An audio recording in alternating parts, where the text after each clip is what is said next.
Ladies and gentlemen, please welcome the Chairman of the Joint Chiefs of Staff, General Dan Kane.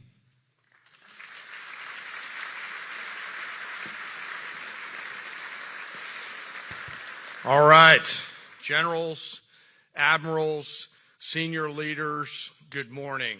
Wow, what a group here today. I will tell you that our enemies are terrified right now that we are all in the same room, and that is a true statement.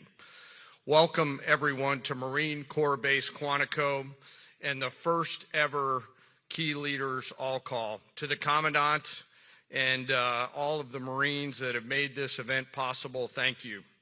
This was no small feat to put this event together in short order, and I'm glad there's pull-up bars just outside. The SEALs in the corner out there are very happy about that.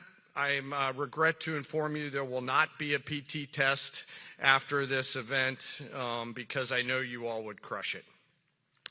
Last night I had the privilege of joining the Secretary and the Joint Chiefs in honoring 50 Gold Star families at the White House as the President, the First Lady, and our nation honored their loved ones' service and sacrifices. Teammates, it was a quiet and deeply meaningful event that reminded all of us that were lucky enough to be there of the serious and unforgiving nature of the business that we are in, fighting and winning our nation's wars. Leaders, we are living in dynamic and potentially dangerous times. Global risk is on the rise. Our adversaries are no longer aligning, they are aligned. And we must align with equal resolve and unity. Even as we strive for and seek peace, we must be prepared for war. Now, more than ever, it is vital that we hear from our civilian leaders, understand where they're taking the department and the joint force. And today we have the unprecedented opportunity and honor to hear directly from the Secretary of War and our Commander-in-Chief. Together, you and I and our civilian leaders have the honor of leading the finest military in the world. And we must seize every opportunity every day to prepare our joint force for the future. I am deeply humbled to serve with each and every one of you. And now it is my distinct honor to introduce our nation's Secretary of War, the Honorable Pete Hegseth.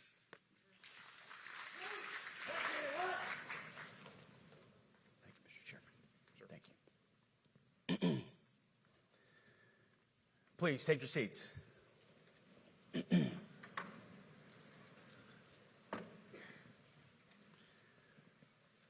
Well, Mr. Chairman, the Joint Chiefs, generals, admirals, commanders, officers, senior enlisted, NCOs, enlisted, and every member of our American military, good morning.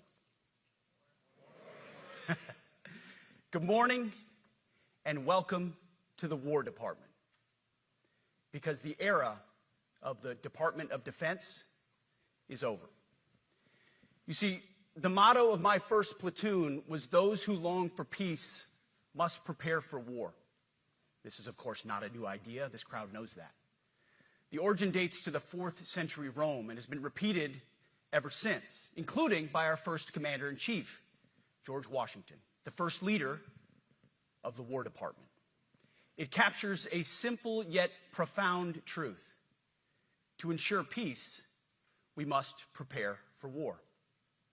From this moment forward, the only mission of the newly restored Department of War is this: warfighting, preparing for war and preparing to win, unrelenting and uncompromising in that pursuit. Not because we want war, no one here wants war, but it's because we love peace. We love peace for our fellow citizens. They deserve peace, and they rightfully expect us to deliver it. Our number one job, of course, is to be strong so that we can prevent war in the first place. The president talks about it all the time. It's called peace through strength. And as history teaches us, the only people who actually deserve peace are those who are willing to wage war to defend it. That's why pacifism is so naive and dangerous. It ignores human nature and it ignores human history. Either you protect your people and your sovereignty, or you will be subservient to something or someone. It's a truth as old as time. And since waging war is so costly in blood and treasure, we owe our republic a military that will win any war we choose or any war that is thrust upon us. Should our enemies choose foolishly to challenge us, they will be crushed by the violence, precision, and ferocity of the War Department. In other words, to our enemies, F-A-F-O. If necessary, our troops can translate that for you. Another way to put it is peace through strength, brought to you by the warrior ethos. And we are restoring both. As President Trump has said, and he's right, we have the strongest, most powerful, most lethal, and most prepared military on the planet. That is true, full stop. Nobody can touch us. It's not even close. This is true largely because of the historic investments that he made in his first term, and we will continue in this term. But it's also true because of the leaders in this room and the incredible troops that you all lead. But the world, and as the chairman mentioned, our enemies get a vote. You feel it, I feel it. This is a moment of urgency, mounting urgency. Enemies gather, threats grow. There is no time for games. We must be prepared. If we're going to prevent and avoid war, we must prepare now. We are the strength part of peace through strength. And either we're ready to win or we are not. You see, this urgent moment, of course, requires more troops, more munitions, more drones, more Patriots, more submarines, more B-21 bombers. It requires more innovation, more AI in everything and ahead of the curve. More cyber effects, more counter-UAS, more space, more speed. America is the strongest, but we need to get stronger and quickly. The time is now, and the cause is urgent. The moment requires restoring and refocusing our defense industrial base, our shipbuilding industry, and onshoring all critical components. It requires, as President Trump has done, getting our allies and partners to step up and share the burden. America cannot do everything. The free world requires allies with real hard power, real military leadership, and real military capabilities. The War Department is tackling and prioritizing all of these things. And I'll be giving a speech next month that will showcase the speed, innovation, and generational acquisition reforms we are undertaking urgently. Likewise, the nature of the threats we face in our hemisphere and in deterring China is another speech for another day, coming soon. This speech today, as I drink my coffee, this speech today is about people. And it's about culture. The topic today is about the nature of ourselves. Because no plan, no program, no reform, no formation will ultimately succeed unless we have the right people and the right culture at the War Department. If I've learned one core lesson in my 8 months in this job, it's that personnel is policy. Personnel is policy. The best way to take care of troops is to give them good leaders committed to the warfighting culture of the department. Not perfect leaders, good leaders. Competent, qualified, professional, agile, aggressive, innovative, risk-taking, apolitical, faithful to their oath and to the Constitution. Eugene Sledge, in his World War II memoir, wrote, quote, "War is brutish, inglorious, and a terrible waste. Combat leaves an indelible mark on those who are forced to endure it. The only redeeming factors are my comrades' incredible bravery and their devotion to each other. In combat, there are thousands of variables, as I learned in Iraq and Afghanistan, and as so many of you did in so many more places. Leaders can only control about 3 of them. You control how well you're trained, mostly how well you're equipped, and the last variable is how well you lead. After that, you're on your own. Our warfighters are entitled to be led by the best and most capable leaders. That is who we need you all to be. Even then, in combat, even if you do everything right, you may still lose people because the enemy always gets a vote.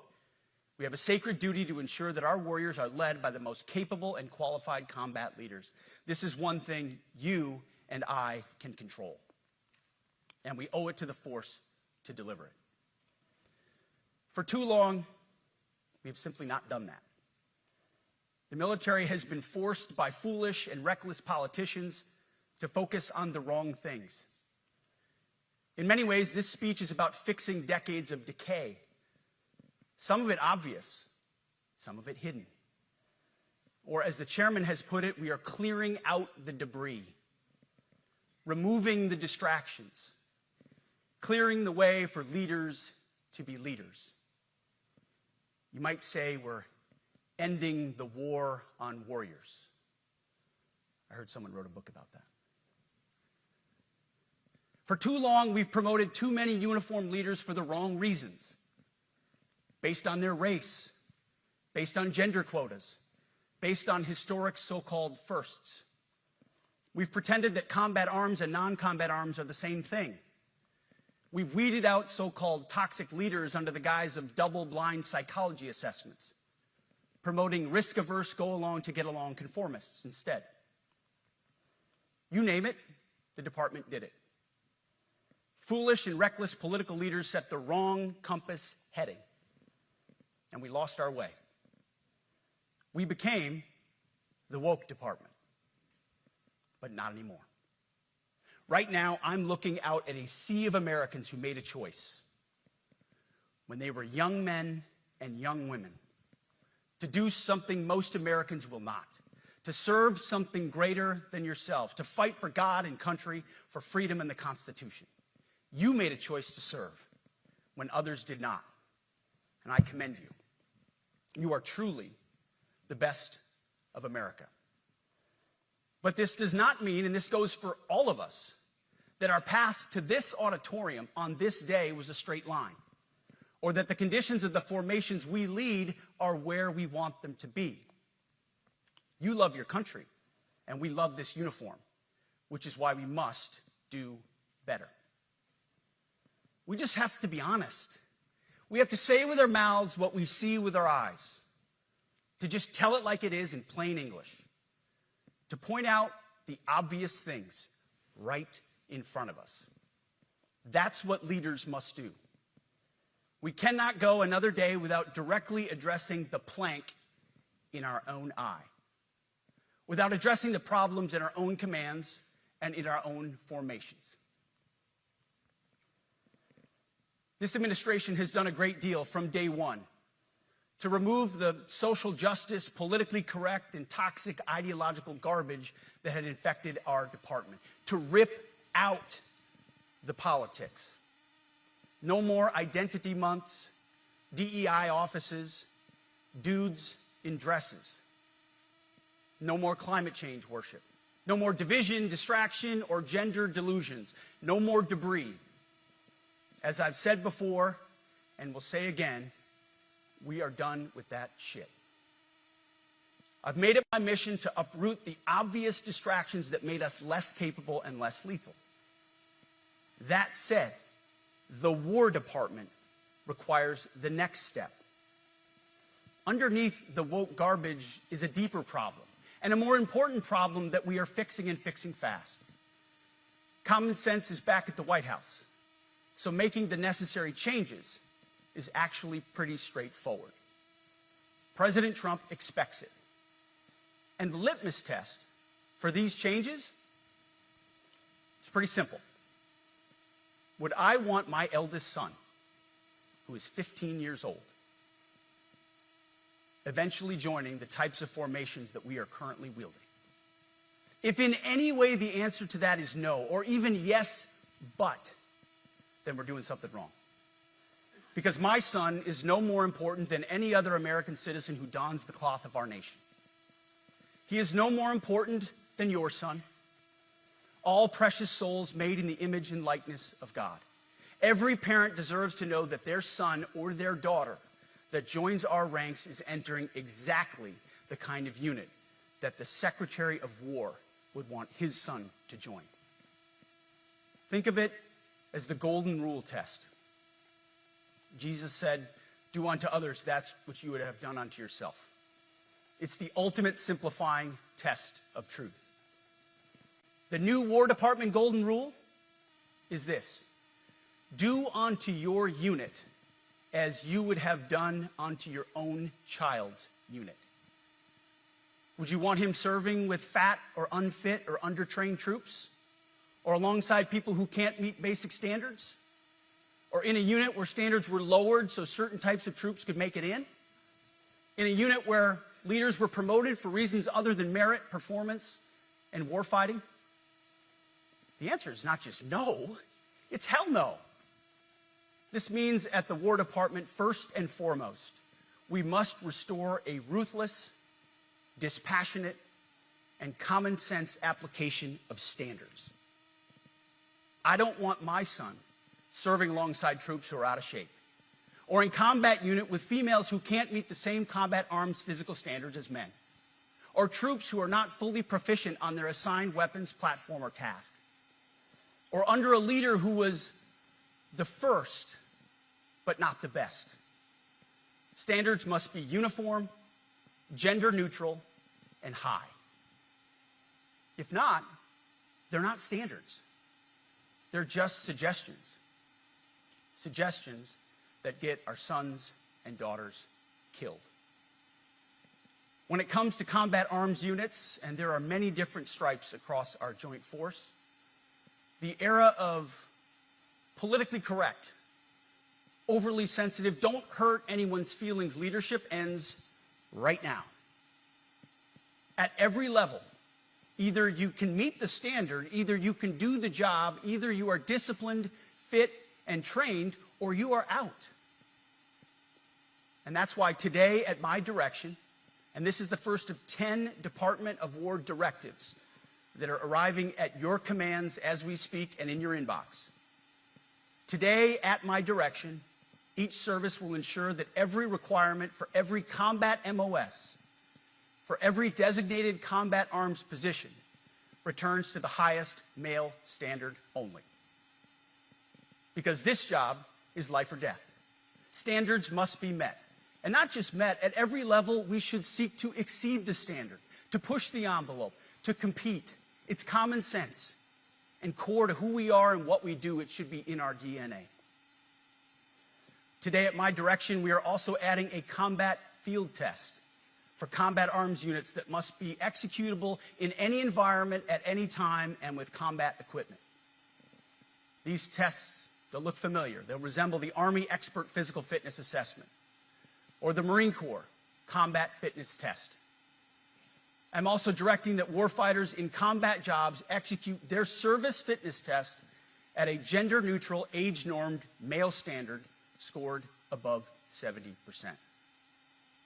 It all starts with physical fitness and appearance. If the Secretary of War can do regular, hard PT, so can every member of our joint force. Frankly, it's tiring to look out at combat formations, or really any formation, and see fat troops. Likewise, it's completely unacceptable to see fat generals and admirals in the halls of the Pentagon and leading commands around the country and the world. It's a bad look. It is bad, and it's not who we are. So whether you're an airborne ranger or a chairborne ranger, a brand new private or a 4-star general, you need to meet the height and weight standards and pass your PT test. And as the chairman said, yes, there is no PT test. But today, at my direction, every member of the joint force at every rank is required to take a PT test twice a year, as well as meet height and weight requirements twice a year, every year of service. Also today, at my direction, every warrior across our joint force is required to do PT every duty day. Should be common sense. I mean, most units do that already, but we're codifying it. And we're not talking like hot yoga and stretching. Real hard PT, either as a unit or as an individual. At every level, from the Joint Chiefs to everyone in this room to the youngest private, leaders set the standard. And so many of you do this already. Active, Guard, and Reserve. This also means grooming standards. No more beards, long hair, superficial individual expression. We're going to cut our hair, shave our beards, and adhere to standards. Because it's like the broken windows theory of policing. It's like when you let the small stuff go, the big stuff eventually goes. So you have to address the small stuff. This is on duty, in the field, and in the rear. If you want a beard, you can join Special Forces. If not, then shave. We don't have a military full of Nordic pagans. But unfortunately, we have had leaders who either refuse to call BS and enforce standards, or leaders who felt like they were not allowed to enforce standards. Both are unacceptable. And that's why today, at my direction, the era of unprofessional appearance is over. No more beardos. The era of rampant and ridiculous shaving profiles is done. Simply put, if you do not meet the male-level physical standards for combat positions, cannot pass a PT test, or don't want to shave and look professional, it's time for a new position or a new profession. I sincerely appreciate the proactive efforts the secretaries have already taken in some of those areas, service secretaries. And these directives are intended to simply accelerate those efforts. On the topic of standards, allow me a few words to talk about toxic leaders. Upholding and demanding high standards is not toxic. Enforcing high standards, not toxic leadership. Leading warfighters toward the goals of high, gender-neutral, and uncompromising standards in order to forge a cohesive, formidable, and lethal Department of War is not toxic. It is our duty, consistent with our constitutional oath. Real toxic leadership is endangering subordinates with low standards. Real toxic leadership is promoting people based on immutable characteristics or quotas instead of based on merit. Real toxic leadership is promoting destructive ideologies that are an anathema to the Constitution and the laws of nature and nature's God, as Thomas Jefferson wrote in the Declaration of Independence. The definition of toxic has been turned upside down, and we're correcting that. That's why today, at my direction, we're undertaking a full review of the department's definitions of so-called toxic leadership, bullying, and hazing, to empower leaders to enforce standards without fear of retribution or second-guessing. Of course, you can't do like nasty bullying and hazing. We're talking about words like bullying and hazing and toxic. They've been weaponized and bastardized inside our formations, undercutting commanders and NCOs. No more. Setting, achieving, and maintaining high standards is what you all do. And if that makes me toxic, then so be it.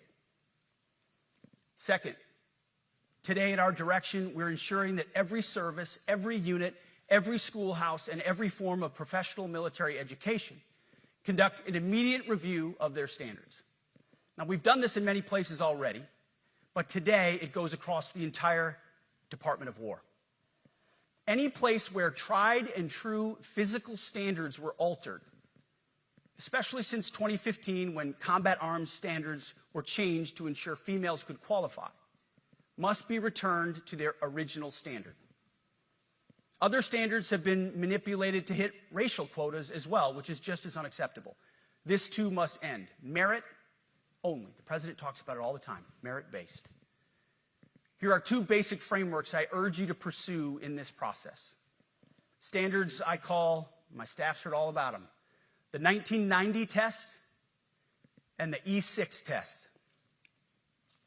The 1990s test is simple. What were the military standards in 1990? And if they have changed, tell me why. Was it a necessary change based on the evolving landscape of combat?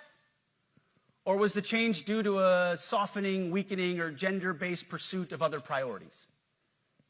1990s seems to be as good a place to start as any. And the E6 test. Ask yourself, does what you're doing make the leadership, accountability, and lethality efforts of an E6, or frankly an O3, does it make it easier or more complicated? Does the change empower staff sergeants, petty officers, and tech sergeants to get back to basics? The answer should be a resounding yes. The E6 test, or O3 test, clarifies a lot, and it clarifies quickly. Because war does not care if you're a man or a woman. Neither does the enemy. Nor does the weight of your rucksack, the size of an artillery round, or the body weight of a casualty on the battlefield who must be carried. This, and I want to be very clear about this, this is not about preventing women from serving. We very much value the impact of female troops. Our female officers and NCOs are the absolute best in the world.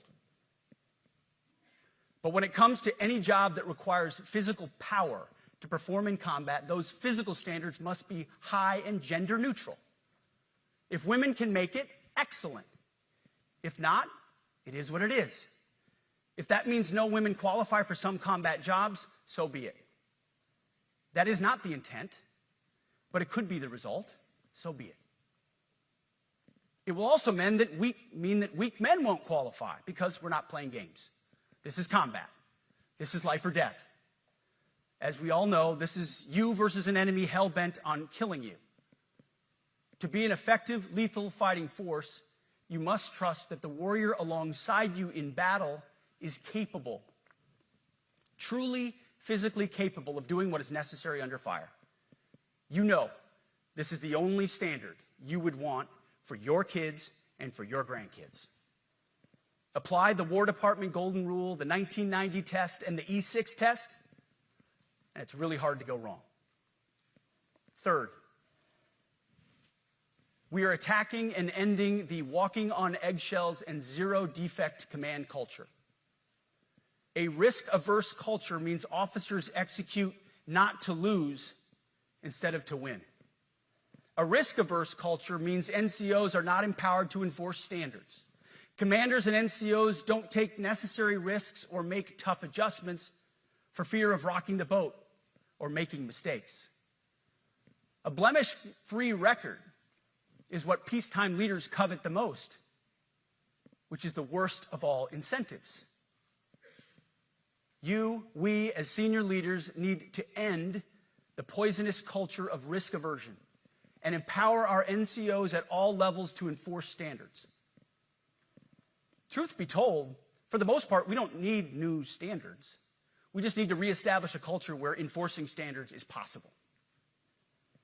And that's why today, at my direction, I'm issuing new policies that will overhaul the IG, EO, and MEO processes. I call it the No More Walking on Eggshells policy. We are liberating commanders and NCOs. We are liberating you.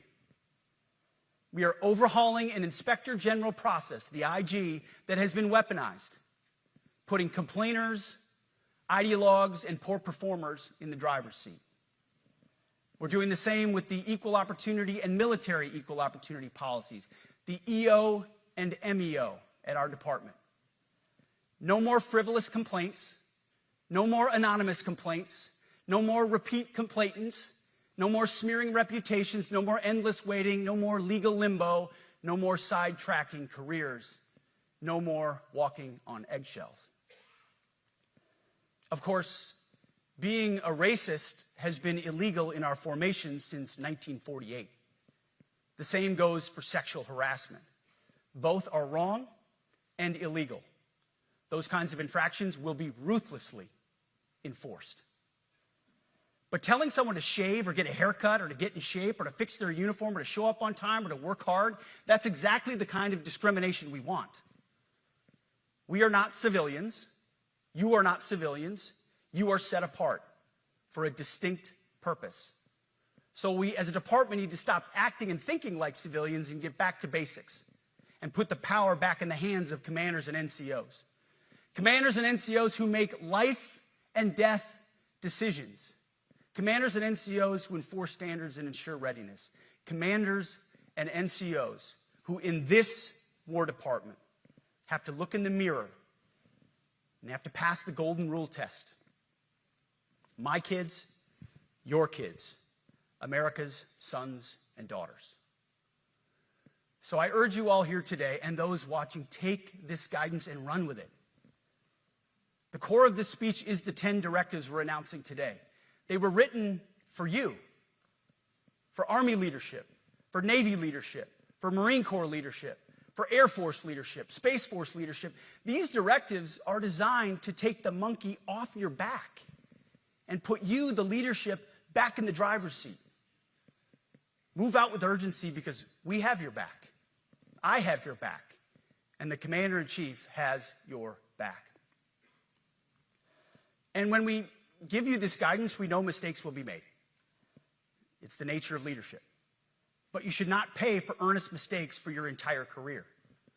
And that's why today, at my direction, we're making changes to the retention of adverse information on personnel records that will allow leaders with forgivable, earnest, or minor infractions to not be encumbered by those infractions in perpetuity. People make honest mistakes, and our mistakes should not define an entire career. Otherwise, we only try not to make mistakes, and that's not the business we're in. We need risk takers and aggressive leaders and a culture that supports you. Fourth, at the War Department, promotions across the Joint Force will be based on one thing: merit. Colorblind, gender-neutral, merit-based. The entire promotion process, including evaluations of warfighting capabilities, is being thoroughly re-examined. We've already done a lot in this area, but more changes are coming soon. We'll promote top-performing officers and NCOs faster and get rid of poor performers more quickly. Evaluations, education, and field exercises will become real evaluations, not box checks, for every one of us at every level. These same reforms happened before World War II as well. General George Marshall and Secretary of War Henry Stimson did the same thing.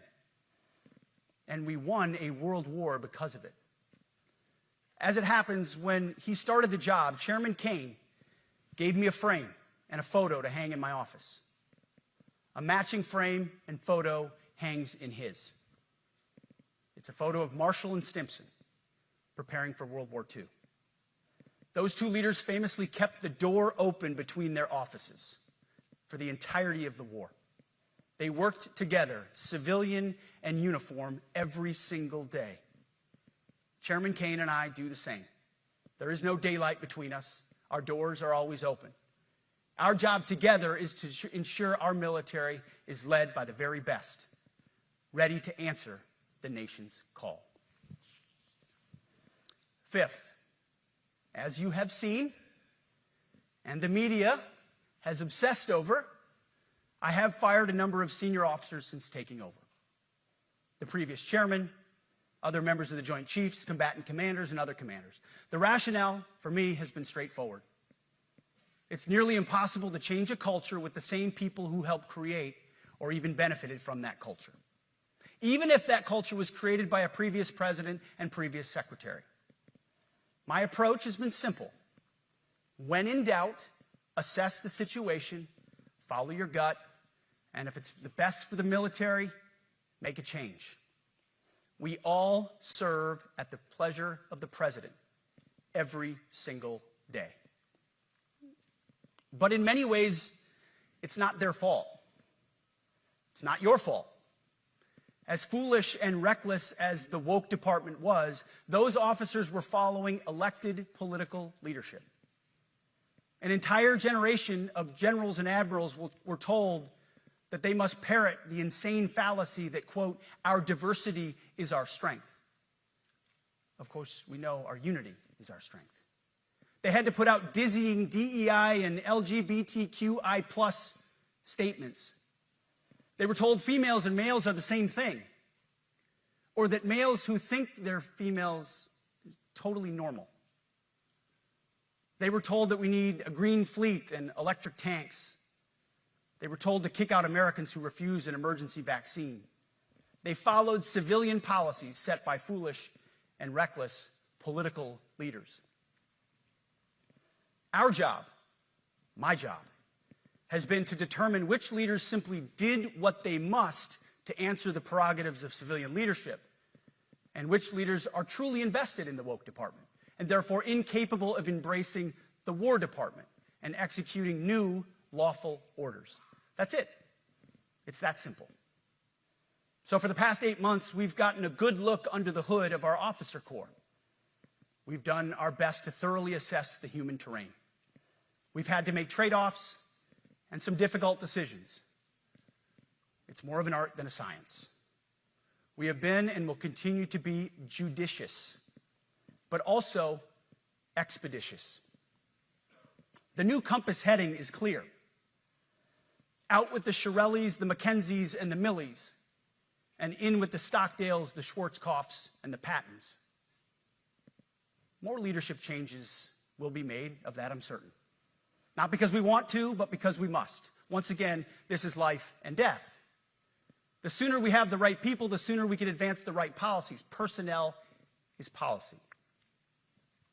But I look out at this group, and I see great Americans.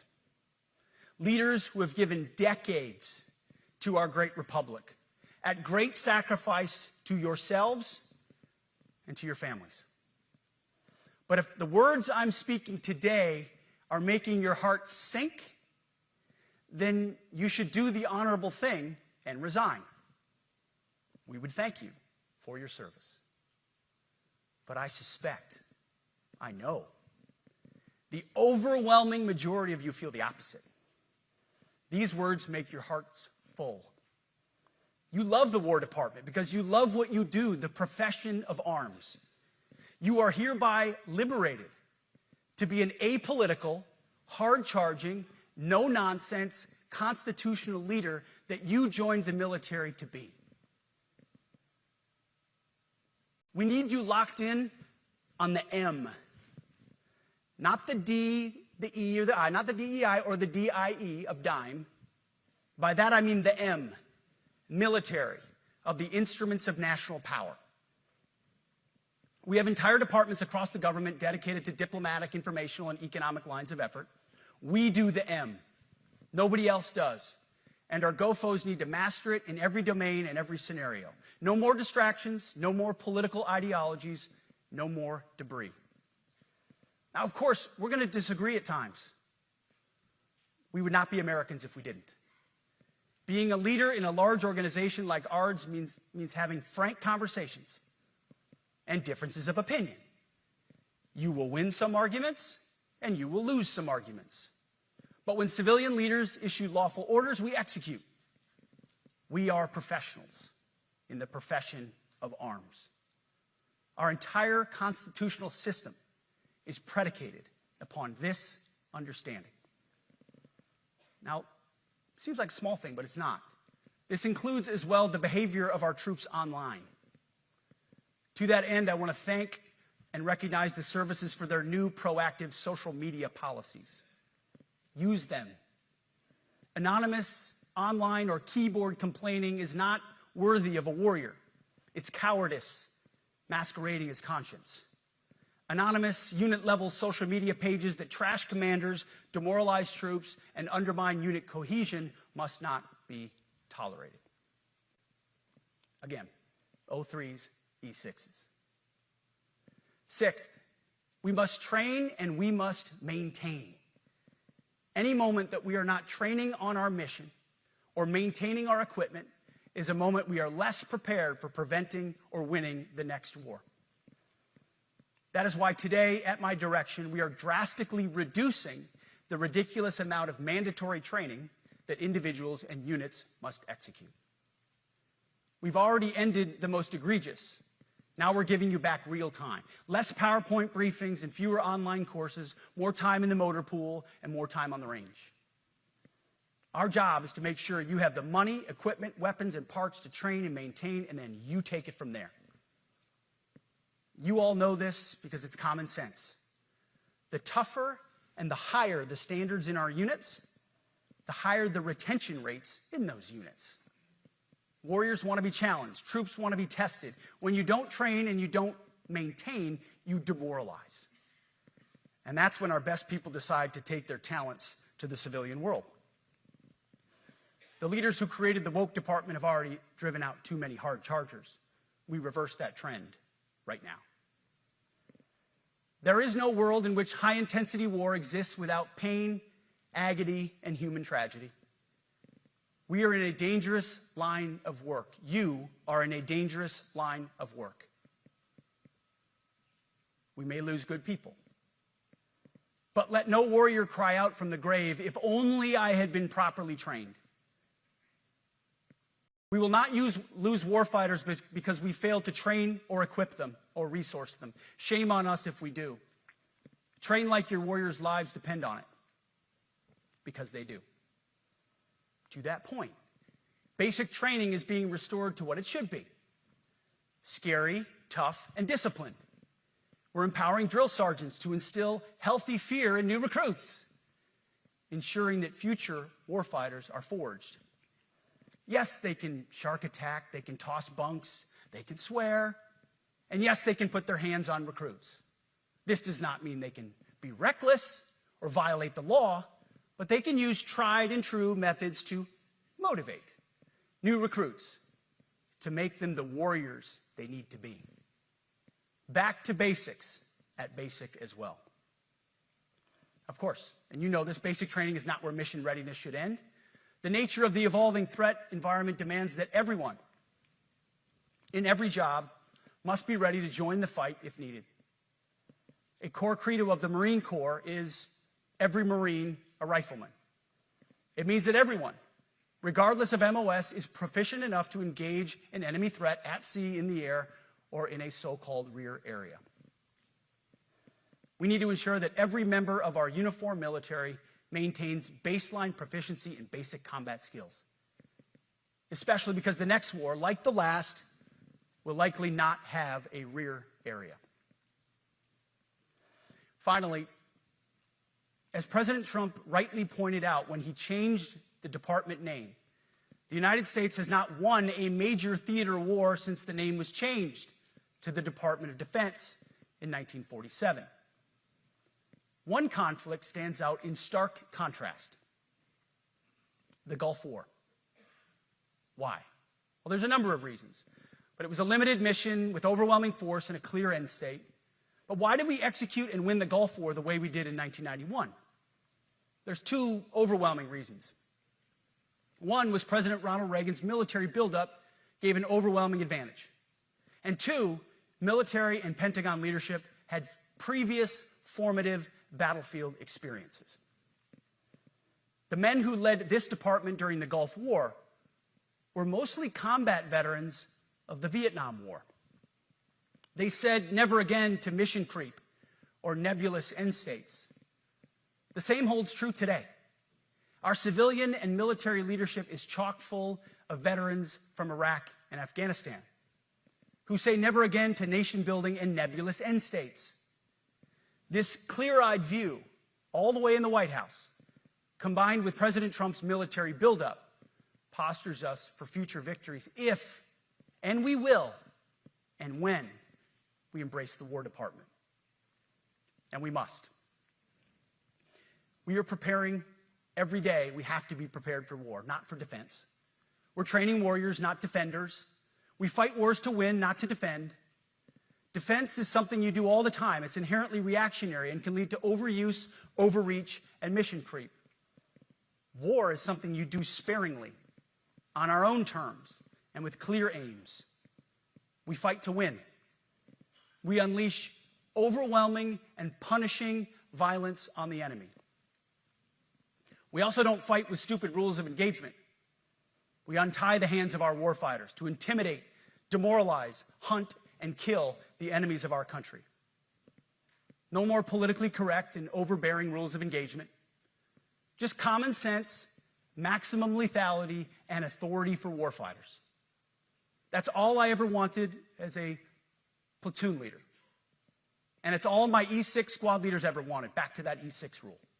We let our leaders fight their formations, and then we have their back.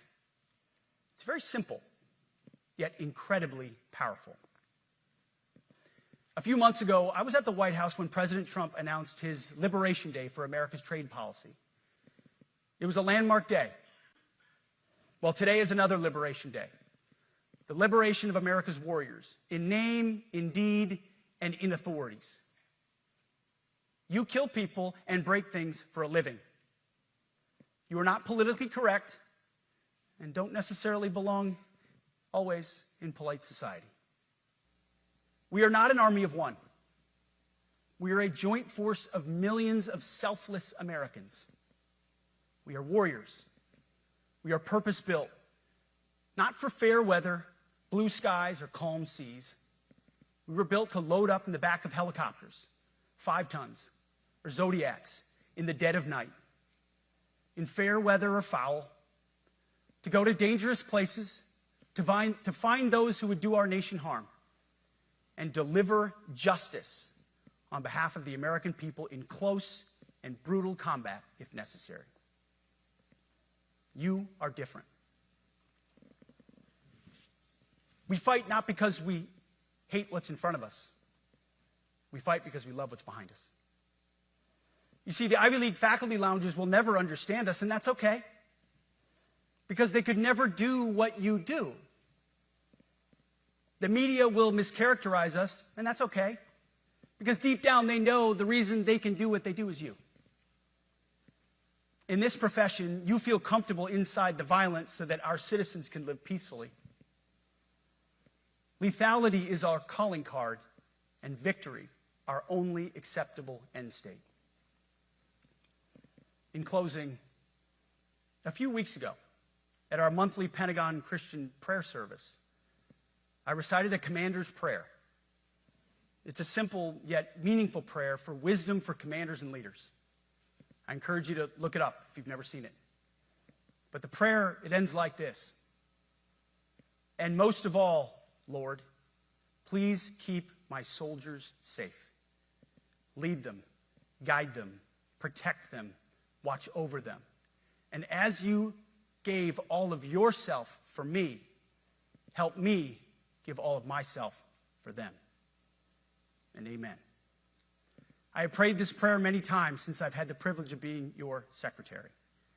And I will continue to pray this prayer for each of you as you command and lead our nation's finest.